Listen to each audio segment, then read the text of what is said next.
It's different from most fantasy series because the whole point isn't to stop some demon lord or try and save the world. The main character is literally trying to save his sister because she's been eaten by a dragon.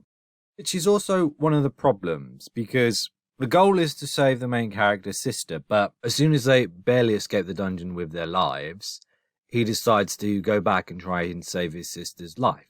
Now, that's fine, but they keep on stopping along the way to have various monsters attack them and then they eat them. It's a little bit weird and like the priorities don't quite seem to be there.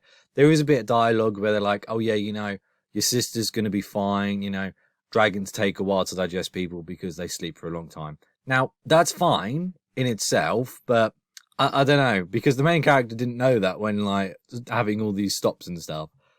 It just seems like he doesn't give a damn about his sister and like he's more concerned about eating different monsters and just having like different tastes. Aside from that, it does actually have quite a lot of charm. I like how the party are very reluctant at first to start eating monsters. Like they've just survived, they're hungry, they need to kind of regroup, and then they come across all these monsters and they go, oh yeah, maybe we should try eating them. And then like they meet this other guy along the way and he's like, oh yeah, you know what? I love eating monsters. You know, this slime, this mushroom, this is how you do it. And he's like this pro in eating these monsters. And it's just so weird. And it's so refreshing because, as I said, usually these kind of animes, it's about defeating the boss and etc. etc.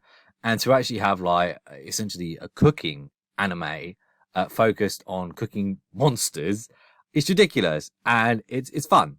And like, every single character, even though it's just 2 episodes in at the moment, they all have their own unique personality. I really like the elf so far because she's like, oh my word, that looks disgusting. I do not want to be that slime. It almost kills her. And then like she comes across the toasty one and she's like, that's actually really nice. As for the voice acting, I watched the dub.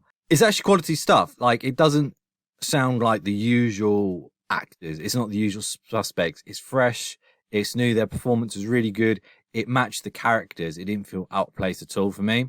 So I'd say if you love fantasy and want something that's a little bit different, I'd definitely say give this a go.